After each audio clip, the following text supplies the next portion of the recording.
My name is Alison Stevens. I'm now 51 years of age, and I converted to Islam when I was 47. I was born in England, but my parents are Irish Scots. My father was in the oil industry, so we moved all over the place.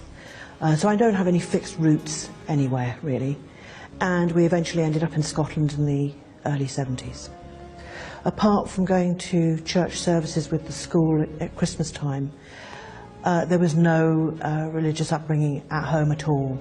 Secondary education was mostly in Scotland, and again there was compulsory religious education lessons, but we all very much resented going to those, because at that point really most of us were secular and didn't see any need for religion, and certainly didn't enjoy going to the church services that we had to go to at Christmas time.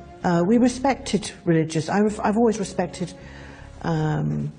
religious people, but for me it was not necessary. I didn't feel any particular yearning. To be honest, I felt religion caused a lot of problems, and I was more interested in the human condition and caring for human beings. I called myself atheist. I was more 99% atheist, but there was this tiny little bit of me that couldn't quite call itself completely atheist. That's the whole beauty of the thing. I wasn't actually looking at religion at all.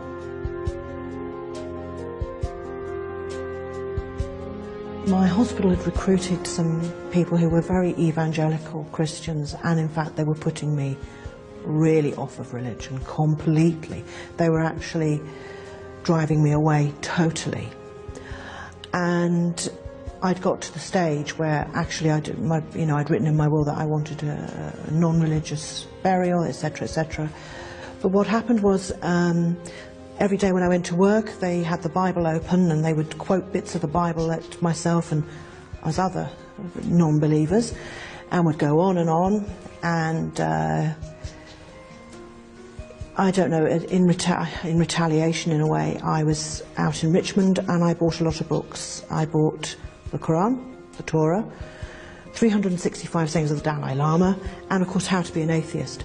So when they got to work on the Monday, I lined the books up next to theirs, and of course when they saw this, I'm saying, well, seeing as you're so interested in religion, I thought it was time you broadened your horizons. I was so angry at them because they were splitting the unit and causing a lot of problems.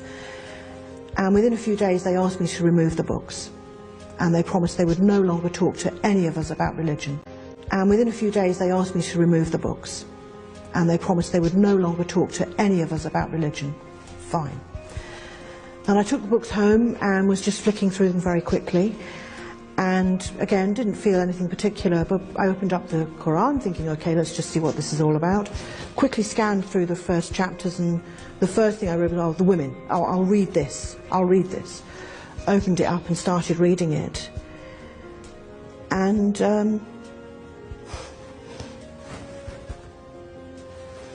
quite emotional, sorry.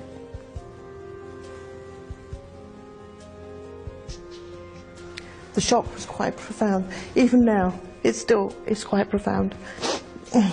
Anyway, I remember reading the words and thinking, well, this isn't what I expected. And I read a bit more and thought, I can't believe what I'm reading. So I shut the book and thought, okay, I've read a bit now, that'll do me. But I couldn't stop reading it. So a few days later, I decided to read from the front. It was just wonderful. It was so gentle, but very profound. It was very powerful, just reading the words. I desperately tried to rationalize it and kept reading, and the more I read, the more it made sense. And as I say, it really was like a light had been turned on. Very bizarre for somebody who'd been so against religion. And I remember trying desperately not to believe what I was reading, resisting it. and at one point closing the Quran and thinking, I'm never going to read this anymore, I'm not going to read anymore.